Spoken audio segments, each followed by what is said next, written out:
Welcome, Incorrigible to Master Dungeon Master 4. I'm your MDM, Leland Steele, and I'm joined with two of the members from the Incorrigible party. I'm John, still John. And I'm forever Emily. Easy for me to say. Jeez. Say that 3 times fast. And in MDM first, making historical advances here, we have not one, but 2 guests that we've brought on to chat about all things TTRPGs.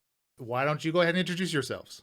Well, my name is Austin Holm. I'm a writer at WatcherDM. We make modules and independent RPGs. Hi, I'm Gabriel, Watcher of WatcherDM, and I do most of the layout, art, design, direction, money, business, digital stuff. So kind of anything that's not writing, I figure it out. And yeah, we make, as Austin said, Titterpig products and games and stuff. Excellent. I had the fortune of meeting Gabriel in person in March at Terminal City Tabletop Convention here in Vancouver, Canada. So that was a pleasure. I did make sure that I wore a red top this time, as I believe the first interaction was you complimenting my very red shoes. You were literally setting the world on fire. It was fuego. You got me right to the booth. You give Leland a compliment, he's a friend for life. Oh, yeah. The head immediately starts to balloon up, and then you just can't get rid of me. It's a good opening strategy for most humans, I would say. If you're trying to sell something, tell them how good they look. Yeah, I'm not unique in that way. Well, thank you both for taking the time. I know at least out here on the West Coast, it's actually a nice sunny day for once, which is great. But thanks for spending it indoors with the rest of us. Absolutely. I actually just got back from a walk to go get sushi in the friendly local game store. So I'm in absolutely peak condition. I'm so stoked right now because you're right. The weather is killing today. Yeah, it's very nice. It's very nice. Awesome. So you mentioned WatcherDM, of course. How did WatcherDM come about? And is it just the 2 of you, or are there more hands involved? Yeah, so that's a great question. WatcherDM started in 2021, kind of. I think that's when I officially started. And I had kind of been thinking about publishing stuff for 5e since about 2018, when I came from a Pathfinder game I was running over to 5e. Somebody had finally run 5e for me, and I was like, oh, this is cool. And so I was goofing around with it. But then I was reading the published WotC modules, or whatever they call them, those huge campaign books, and I was like, well, this is unusable. I don't know why anybody would. And mostly, to their credit, they're beautiful books.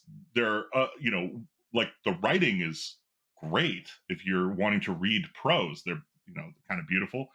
The art's astounding. It's like they're really nice products. But as somebody who works a day job and wants to do other stuff with my time, if I want to bring a game to the table for my friends and spend 3 to 4 hours playing a game with them, I don't want to match that on the other side, on the back end, with reading somebody else's ideas about what that's going to look like. I want something that's going to give me tools that are brief, they care about my time, and they let me kind of, get to the table quickly. And so I was stewing on that discontent for a few years. And Austin and I were playing in an online game together. And I met a couple of other friends. And I had kind of tried my hand at making an adventure, just personally, just to kind of see what it was like. And really that was the seed, right? Is I was like, I want to know how this is done. Wizards of the Coast is making stuff. There's a bunch of third parties out there making stuff. I've always been interested. I started playing D&D when I was 12. And so I was like, I want to put in the time and effort to figure out what are all the steps involved, and what of those steps am I good at? What can I get better at? Where do I need help? And then how do I deliver a product that I think is better for the Dungeon Masters? I feel like a lot of, especially 5e products, are kind of player focused. They're trying to deliver a certain experience to the player without as much consideration for the game master. Mm-hmm. And so after a bunch of games, I found out that Austin was also a technical writer, and I already loved his imagination and his style of play. And I just was like, well, how, I suck at writing. How do you feel about getting paid a very little bit of money to start writing adventures and stuff? And he was very gracious with his time and energy in that, and started writing some adventures. So some of our first adventures, Doom Desert and the Decanter of Delirium, The Divisible Man, and The Moon Elves Masquerade, are all Austin Holmes like kind of first works that he wrote for us. And again, at the time, not knowing anything, I was like, well, I'm gonna commission some art. So I paid way too much money from some artists, and not like way too much money. What they did was worth it, more than I should have in terms of what the return was going to be. I was like, I am kind of burning this money, given that I have no real expectation of returning on the investment. But I wanted the experience of learning, well, how do you do that? Like, how do you commission an art piece? How do you get the brief? How do you direct that? Like, I wanted to get that kind of hands-on experience with the process that I was likely going to have to do. And so we made a couple of things. Austin, you want to tell your side of that story? I don't even know this guy. Yeah, it's our first time meeting, but we have, No, so in 2019, I left my home and I moved out to work for a cannabis company. And through a variety of hijinks, they ended up hiring me to be a technical writer for them. That job wrapped up due to this little thing you probably haven't heard of before called COVID. And this is really kind of a crazy story. I kind of had a bit of a misidentity thing where the federal government was like, you were actually born a day later than your birth certificate says, and so I couldn't collect EI. And I was really in a bad way. I had to leave the country to move back in with my mother down in Mexico, which was, really a thrilling experience when you're 30. Yeah. Oh, man. On my way down, my buddy Andrew was like, oh, let's hang out with our D&D group that we've been playing with for the last year and a half. You have a chance to meet my buddy Gabriel in Meatspace. We hit it off really quick, and he was kind of like, I was telling him about how I lost my job, and he was like, what do you do? And I said, I'm a technical writer. And he goes, oh, did you ever think about writing D&D modules? And next thing we knew, I think at this point we've done over 40 projects together, something like that. I don't know. I am very grateful for that chance meeting. And it's interesting. I feel like I've had so many friends over the years who have been like, oh, you and me, we should do whatever. We should have a project or whatever. But I just feel, Gabriel's got such an amazing, I guess when you talk about people with ADD, they often talk about like executive dysfunction. I think Gabriel has like executive function. Like he makes the choice to do things and then they get done. And it's just kind of a form of magic. Never heard of that before. Right. Yeah. It really is a form Sounds of like a good sorcery friend to me. to have. So. Executive overfunction. Overfunction, yeah. Well, if I'm still waiting to meet my Gabriel, the amount of times I've said to somebody, hey, let's collab on something, and I'm waiting to find the person that will follow through. So it's very, very lucky that you found I feel slighted right now. No. Excluding Emily, of course. Not the audience for that admission. Well, I got a question. I got to know what technical writing for a cannabis company is. How does that work? I don't know a lot about technical writing. Well, the stuff that I do know doesn't seem like it would fit there. Well, so a huge amount of it is covered by an NDA. Whoa. Okay. So that's the end of that. Honestly, it's not that different from any other product. Most of it is distribution, packaging, marketing. You're just writing standard operating procedures for people. Yeah. So you can onboard. I mean, the company we were working with specifically was partnering with First Nations here in Canada. We were opening like 5 shops every 3 months. So the amount of training material that was needed was huge. Oh, wow. And then it all got written and they were like, goodbye, which is the life of a technical writer. Yeah. Had you ever wanted to write D&D before that, or had thought about it before this situation occurred? Always. I remember being, geez, God, young. I was young. I was like 14 or 15 when Wizards of the Coast had a contest to design a campaign setting way back when. And of course, Eberron, I believe, was the ultimate outgrowth of that. But I remember at like 13 being like, this is going to be my job for real. And writing the Wizards of the Coast people with a very earnest, kind of weird, it's kind of weird in retrospect now, but it's kind of like a climate change campaign setting where the waters had risen and there were elven bubble cities on the seafloor and like squid people and it was just but it's always really been my dream. And yeah, I it's a feels amazing to be doing it and to see these little books coming to life and showing them off at cons is a lot of fun. Sounds cool. That does sound very cool. So have you, the two of you, like predominantly play like Dungeons and Dragons, or I know, like, do you write a lot for other systems too? Like, is that also part of what gets created for WatcherDM? We met playing 5e, and so I think when we started, we were just like, well, we'll just make 5e stuff. The OGL was well understood, and it was fine. I think everybody knows that that system has pain points, but like, been playing for 30 plus years, like all systems have pain points, right? Everything's got some piece where you're like, yeah, let's homebrew that. And so I think the first year or two we were pretty laser focused on 5e, but we did have a couple of dalliances with some pretty indie systems, and one of them actually that stands out as like kind of a real breakthrough, I think, for us was Troika, from the Melsonian Arts Council. They are, also a pretty small publisher, like out of UK, and tiny audience, tiny products, but really well made, really really weird stuff. And they're really engaged with their audience. Like, we were able to get into a couple of game jams and make some stuff for it. The rules are simple enough that you can really quickly kind of scaffold things, and it's the right kind of bizarre that we were already trying to hit those tones with our 5e work.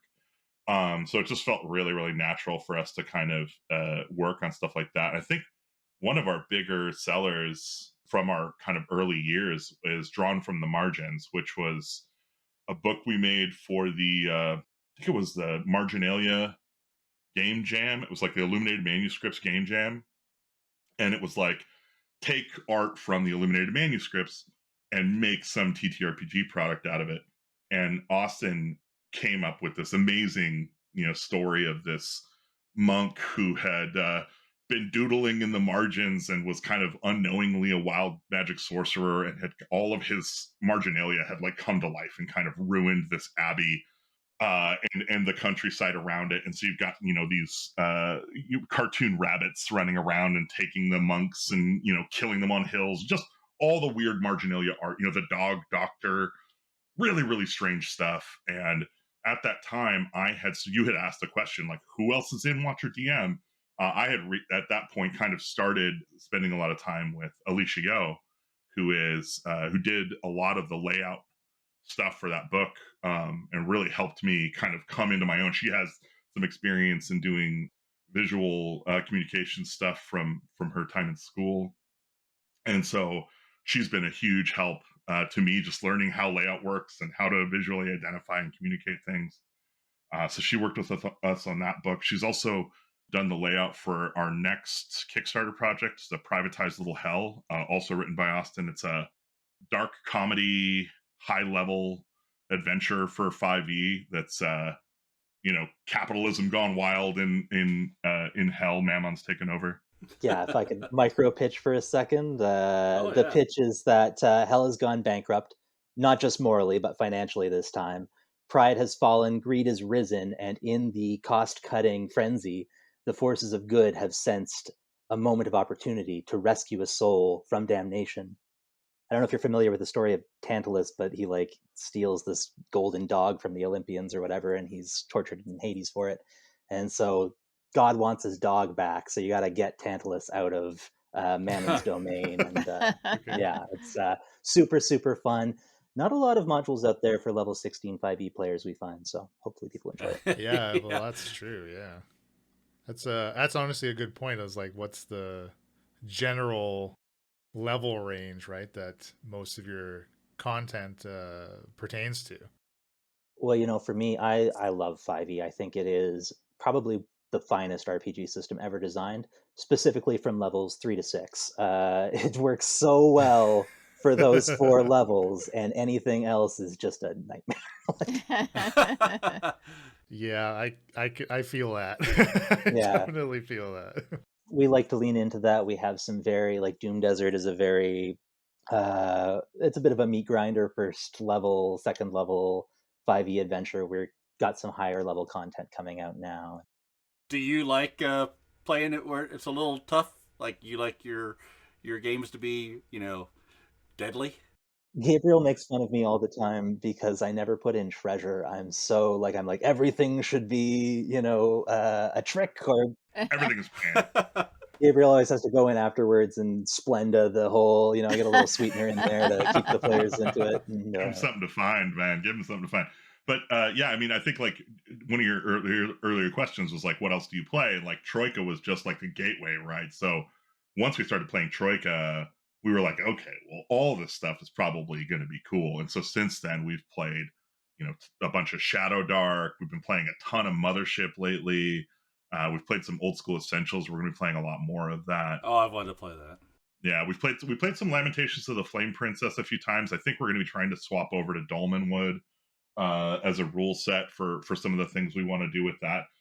And for each of those systems, kind of as we've touched them, the inclination now that we know how sausage is made, we're like, well, we could throw some spice into this, so like we'll often end up. In fact, I think Shadow Dark specifically, I had been running some stuff and kind of playing some stuff, and I was just like, you know what, I want to make something. So I wrote something up super fast. It was called the Barrow of the Raging Storm. I wrote it up in like a day and did like some art for it and a little map. And I put a PDF together and I threw it out on the internet. I was like, here, I made a thing, like whatever. I made a Shadow Dark thing, and it was bad. I'm not that talented of a writer, and like it was, it had warts. I didn't ask anybody to look at it or edit it, so it was bad. Then a few months later, like I ended up connecting with Hod Publishing to do some Foundry modules, and they were like, "Well, do you have any Shadow Dark stuff?" And I was like, "I got these kind of little crummy things," and that kind of like was the cause for me to go in and kind of clean up this thing that I had made. And it's a common wisdom that I've heard throughout the TTRPG space is like, don't go back to your old stuff. But I feel like every time, like I feel like that instinct has just not worked for me. Like even Doom Desert, right? We went back 4 years to Doom Desert and pulled it forward and redid it and redid all the layout and applied all the stuff that we had learned over the last 4 years to kind of rebring that product to a new audience. And when you're small, when you don't have a huge audience, or when the people who have seen your stuff are like, it's not the whole world. Like you can bring a product that you've kind of repolished and rethought through back to market and kind of give it new life with a new audience as your reach kind of grows. So yeah, I think we did a bunch of stuff with Shadow Dark that's kind of escalated that. So we've actually got some really cool stuff for Shadow Dark now. Tower of the Spectral Sorceress was the first time that I had an idea for a Shadow Dark adventure. I had some art for it, but I wasn't super convinced about my ability to write it. So I just went to Austin and was like, look, you're the guy I trust for writing. Let's do this. And he was like, I'm in. So he wrote it up and then we did the layout. Probably kind of a breakthrough moment for me for layout, as I really was able to kind of hone in on the palette and the vibe and get it all to look, it felt like just really consistent, probably more so than any of our other products prior to that. So yeah. But yes, Deadly is good. Love dying. It's the best. I saw you guys. You just got the Cairn new box. You opened it up. Did an unboxing on there. Have you played yet? I would love to play it. I just haven't had a chance. Yeah. So I usually I don't necessarily get to play every game because I get a lot of Kickstarter games. When they come, I don't usually get to play them with like a whole table of people, but I have a very long suffering partner, Alicia, who I can get to almost play anything with me at least a couple of times, duet. And so we played Cairn Duet actually before the box set came, because it just came like last week. but we played the Twin Lakes adventure with the PDFs that had come out early for those. I'm definitely going to be running the other stuff. It's a cool system. It's really it's kind of analogous to like Knave. I think Knave and Cairn kind of have some things that are similar to it. Similar DNA. Yeah, although I think the DNA that Cairn brings that I haven't really played with is from Into the Odd, and I also just recently got the Into the Odd remaster, and I plan on playing that as well. But yeah, too many games. Like I was gonna say, it's amazing, isn't it? How many things are out there that so I buy and stick on the shelf. And we just started Savage Worlds Deadlands. We just started at home because we wanted to do something like Western, evil, sort of twisted. And that Shadow Dark was another one I wanted to try, and Shadow of the Demon Lords, we have that one too that we want to get to the table. But I mean, when you do 10, 15, 20 sessions, you're a half a year in, and then suddenly, which one are we going to relearn now at our home group? Or, it takes a long time to get 50 of them to the table, right? Yeah, that's super fair. I feel like a lot of the things that we've done lately with where we're like playing indie games especially, and even 5e really, one of the habits that I've picked up as a dungeon master, so I used to like start a campaign, go for as long as we could, it would fizzle out because of scheduling or something, right? And like recently, I think in the last few years, I've really taken a different tack where I will like start and be like, okay, you are all the players, can we commit to 6 sessions? And then we will just commit to those 6 sessions. We will do those 6 sessions. And at the end of 6 sessions, I'll say, okay, this is what I'm seeing for an arc. I think we can do it in 12 sessions.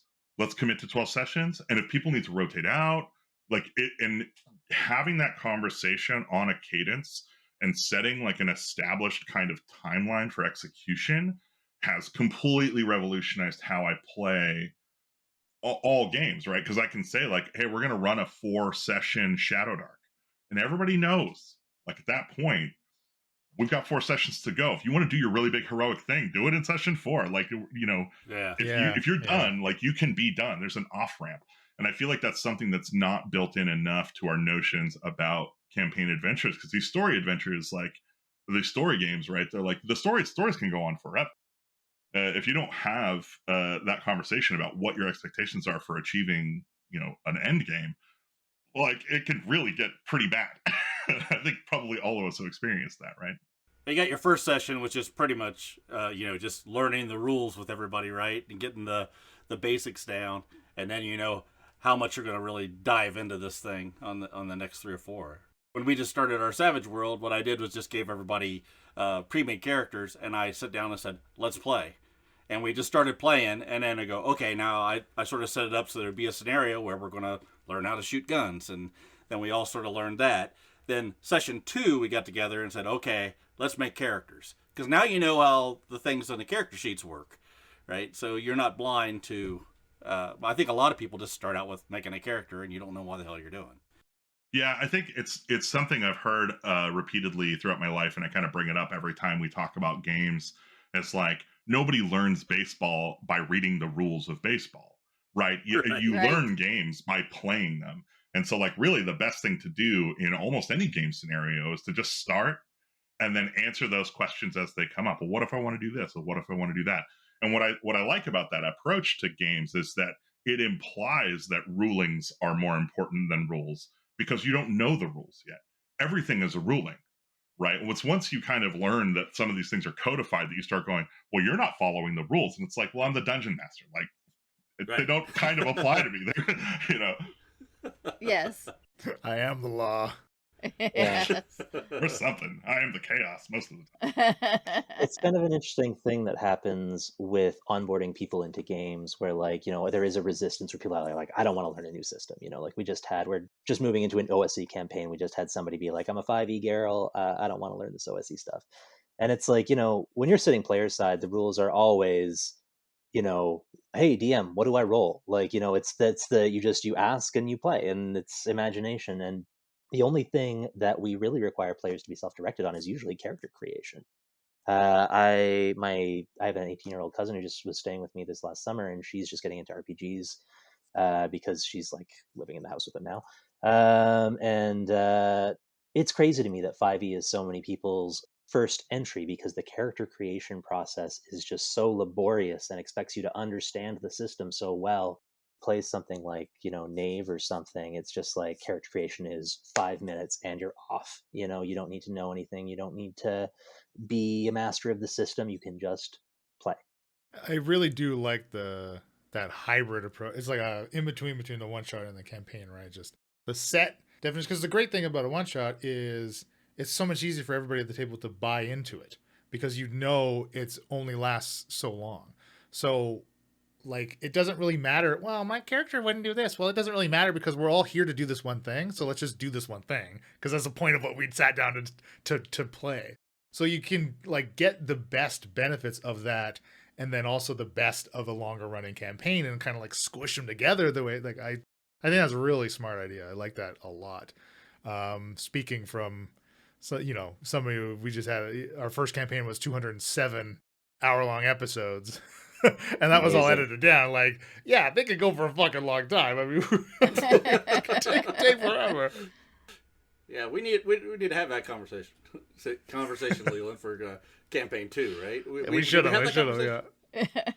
Yeah, I gotta say, I think like especially if I was recording or trying to make a production, right? I would be like, okay, well, there's an end coming to this. Like, we're gonna know about that before we start, because I can't have you guys being like, oh, we're still going next weekend. I had something that I was scheduled 3 years ago that like, so I didn't think we'd make it this long, Man, the amount of times I've been told that, holy, in every relationship I've ever had. Same hat, brother, same hat. Oh man, yeah. It's just there's so much out there. I don't know how you keep up with it.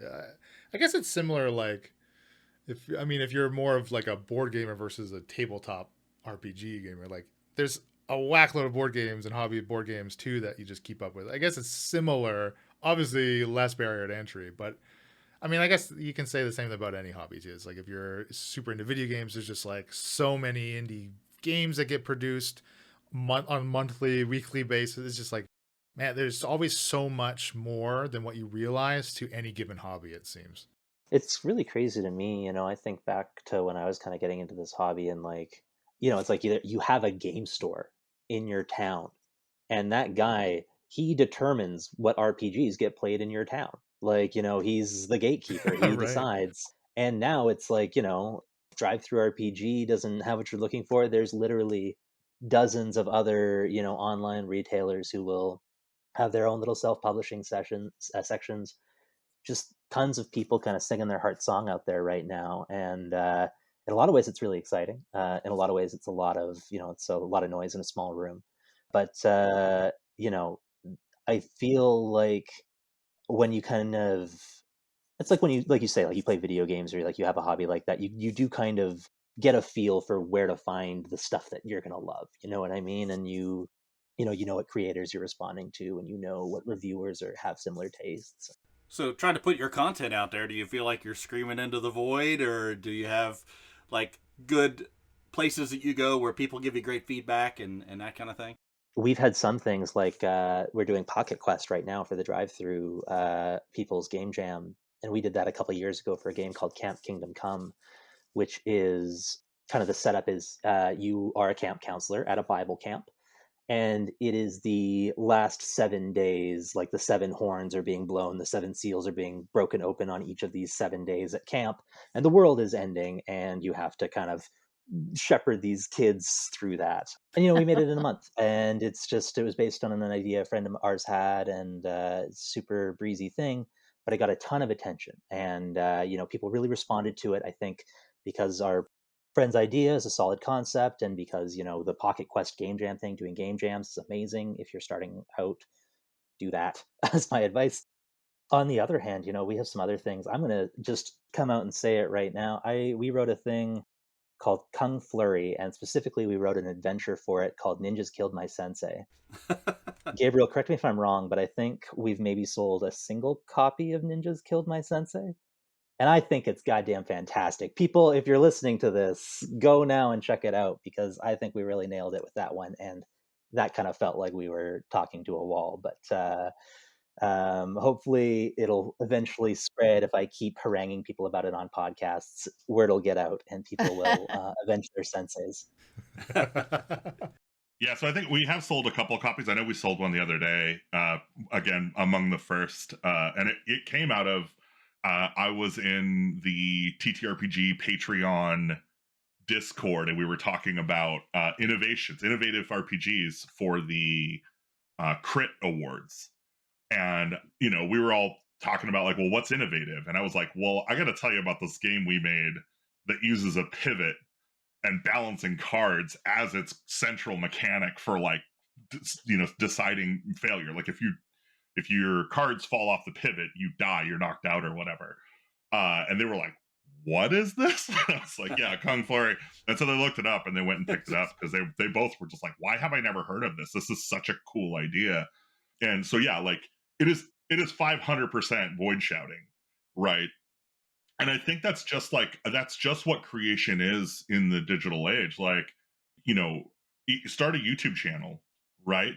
It's not going to happen overnight. Like, good luck, right. There's so much saturation in every single market. And when you're talking about TTRPGs, like, it's a niche inside of a niche, right? You talk about indie RPGs, now you're a niche inside of a niche inside of a niche. Like, it gets really, really small and granular down here. But I think, as a creator, like, I always go back to what my initial goals were, right? Like, why did I start WatcherDM? Well, I started it up so I could learn how to do this stuff.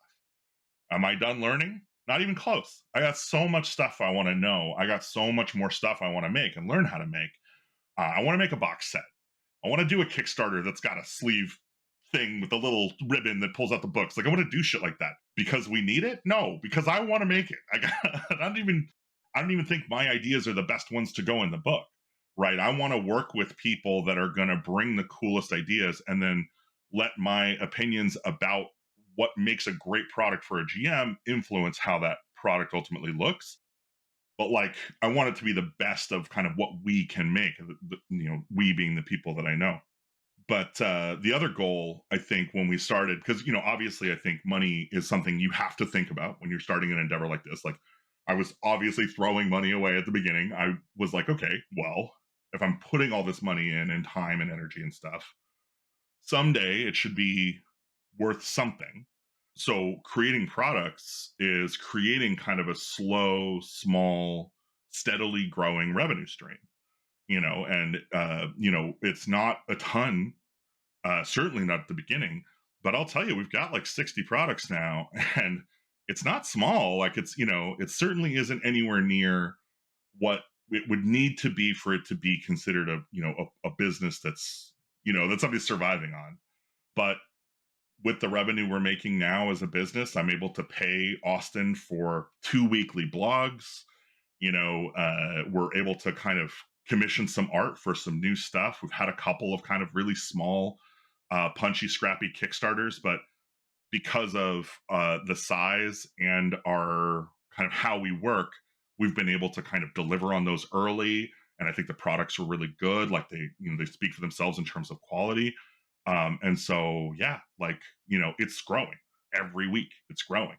And that's exciting, because I think in 20 years, I think, like, for me personally, my hope is Austin is recently a father. And I am also a father 25 years ago, but, like, I made one, he's out there. You guys are already creators then, right? Yeah, more than just RPGs. We make real problems. But yeah, in 20 years, I would love to see, or I guess 15 now, because we're almost 5 years into this, I would love to see that trickle become a river that, his daughter can turn to and go, I want to be in the family business. I want to do something exciting with RPGs. I have an avenue to do that. Or for my son, who was also into creating games, to be able to bring some of his games to market and do some publishing and have a venue and an audience and a place to engage in that passion, and to have that be, like, in place already for them to be able to use, in terms of the revenue and the audience and the reach, because that's the hard part, right? Is getting, like, it's shouting into the void until you're big enough to be visible within the void. And our mailing list has been growing for 4 years, and it's only going to get bigger. And that's a huge asset. I think that's a bigger asset, right, than like having a big Kickstarter go off. Well, now I've got $50,000 and I have to deal with this. And I'll tell you, landing a $50,000 Kickstarter usually does not pay for the product and the advertising. Like, you are in, you're kind of in the red at that point most of the time.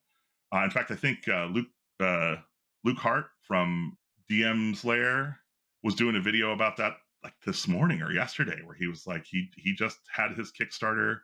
He was asking for 10 grand. It got 50 grand, and he's canceling. He canceled it. He didn't take the money because he was like, given how much money I invested in this, there was no way I was going to be able to make the product off of the money that we earned. And we earned 5 times what we were asking for. Whoa. It's a weird thing out there. Gosh, I hope that wasn't TMI. I mean, obviously the guys on the internet talking about this stuff, so. Yeah, back in the 80s and 90s, you could come up with stuff and there was no way to tell anybody about it. And today, there's so much crap out there that it's really hard to hear your voice, right? I mean, because there is a lot of crap out there. And, there's a lot of really good stuff, too. But weeding your way through that mess is it's painful. I think it's interesting because one of the fundamental joys of role-playing games or D&D is creation, right? It's that you're making things and you're inventing, and it's kind of part and parcel with the hobby is that you get these 4 or 5 people who are usually kind of only exposed to this thing through you, and they love D&D because it's awesome, and why wouldn't you? And so everybody kind of has this social situation that they go and they think, oh, I'm the best dungeon master ever, and I think when you hop online, you start writing, it's we kind of have this thing as consumers where we're like, I want this to be up to the standard of the WotC books. Yeah. But the truth is that we all love this hobby because creation is what we love to do. And so, of course, there's going to be a sea of garbage because we love making garbage. It's not, we don't care if it's good or not. We just want to make it.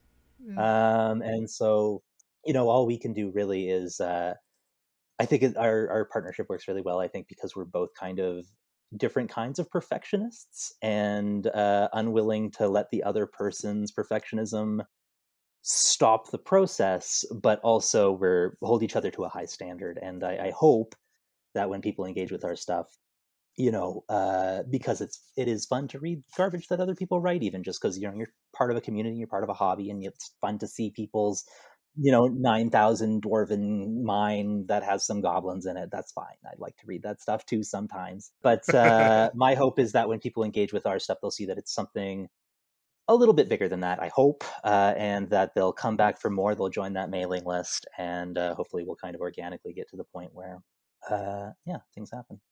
Yeah, and things have been happening. Like, I think that's what's weird about it, right? It's like we kind of every year, I think we feel like, well, nothing's changed. We're still just trying to chum along and get these things made. And the thing that I think, it's like the frog in the pot, right? It's like we don't notice, but like our bar is getting higher every single time we make something. And like it was really, I think, Seven Sealed Spirits was the first time I looked at our stuff and I was like, dude, we've gotten pretty good at this. Like we're really making something. Like I would love to get this, like, as a passive like person buying a thing, I would love to pick this up and find out what's inside of it and be like, dude, I just got so much value out of this zine.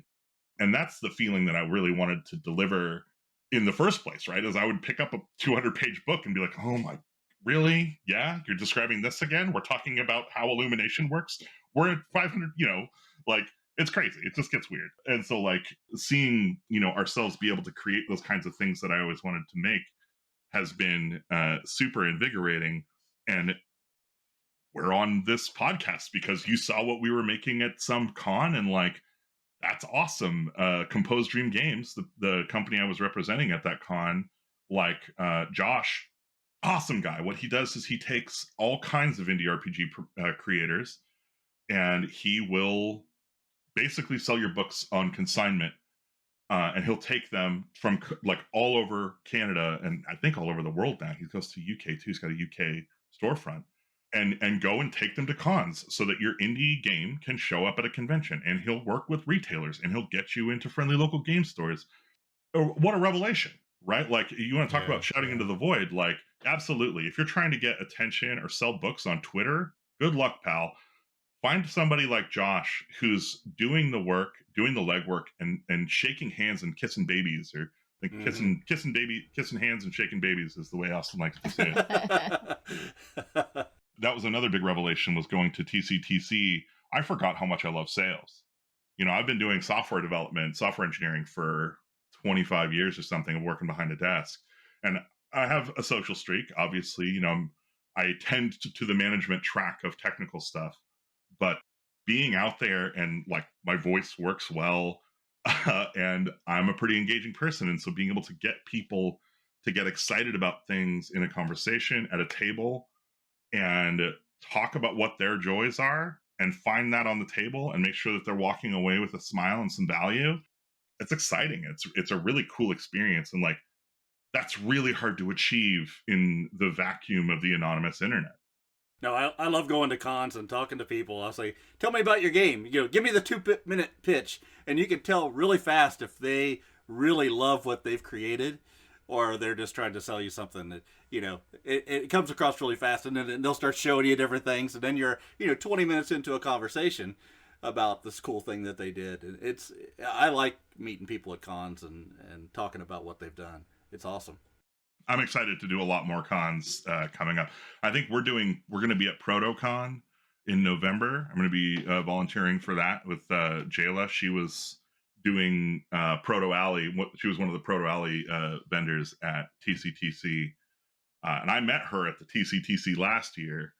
And so that's another thing, right? It's just building community, and like making friends that have, like, Gravy Boat Games is another creator, Ryan, that I've been able to work with. And in fact, I think Austin did some brainstorming and some writing for him recently on a project. So like, these little connections that we make at these things, and this little community that we're building, it's like, the stronger it gets, kind of that bigger that sound comes out of your little thing that you're making. We've kind of started a couple times talking about all the other people who have been part of WatcherDM over the year. But I think it's, we've got Andrew Ferguson, who's written a couple great adventures for us, is kind of another, what do we call it, a director of the group. Yeah, we have a company. We made a company, right? Questgiver Games Limited is our company. And so it's Austin and Andrew and myself, and Andrew and Austin are directors.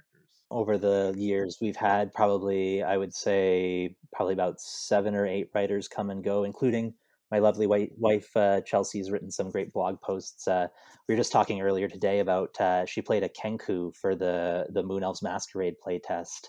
And I've never seen somebody play a Kenku so well. We wrote a blog post about it, and I'm looking forward to the next Kenku. We got to play some more 5e sometime soon.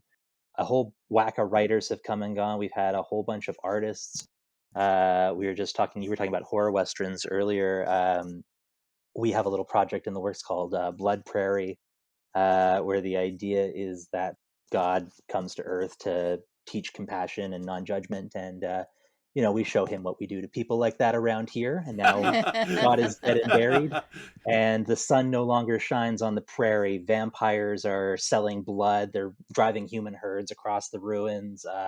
There's hungry cannibal winds. There's all these kinds of things. And we were just earlier talking about what the art might look like for that. We've got some great Vancouver artists I think might be involved. So it really has been a very, very wide-ranging team of people, and they're all awesome. I love them all. It's been great to have them on the team.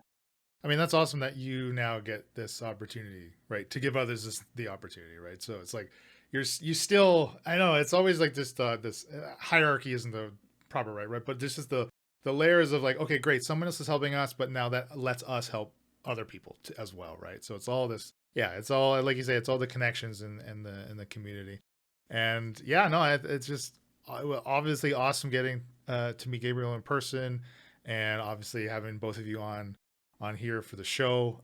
It's just great. I mean, this is like this talking to people like you guys is exactly why we wanted to do Master Dungeon Master as well. Like, just another opportunity for us to get to talk to people in the space, and like we just shooting the shit for an hour. It's just good times, and everyone getting to chat and wax poetical about the this hobby that we all obviously love a whole whack load. So It's been fantastic having both of you on the show. Why don't we wrap things up here, and then you guys can let the listeners know like where we can find your stuff, where to follow you, all of that good stuff. Awesome. Thank you so much for having us on, Emily. It's been amazing. John, Leland, what a great welcome and cool conversation. Like anytime you guys want to hang out and nerd talk about this stuff, we should.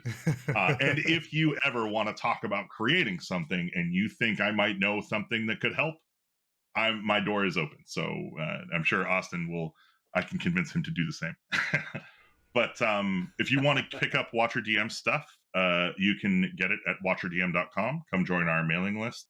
So that's WatcherDM, not Watch Your DM or Watch DM. I've heard it said a DM Watcher. It's WatcherDM.com. That's kind of it for us. We also have like a Blue Sky account. I don't know how long that's going to live. I feel like social media is kind of going away. And yeah, we're on YouTube. That's largely for like adventure guides, and I've been doing a lot of like flip through and review videos lately, and my first unboxing, so thanks for seeing that, John. That was pretty cool. But yeah, really the mailing list is the place to get on the stuff. We do have a Kickstarter coming up. You can find out about that by joining our mailing list. Yeah, I mean, definitely a mailing list and the website are great places to find us. But also, if you're in the area, come out to Terminal City Con next year. Kind of hoping, I think I ran 3 games last year. I might run 6 games next year. I got the bug for it now. Let's see if I can get a babysitter. And yeah, I think we're planning on being at ProtoCon too here in the city in Vancouver. So hopefully we'll get a chance to socialize. Yeah, well, head over to the right side of the country, or either to Gen Con or to Origins or someplace where, it's not so sunny. I've always dreamed of going to Gen Con. Perhaps someday we'll make that happen. All right, John, take us home. All right, so I've been John, and I play Rumpke. I've been Emily, and I play Kylea and Shakar. Oh, shoot. Oh, wow. No, you don't. Wow. Say Shadal. Too many. And I'm Leland Steele. Happy adventuring.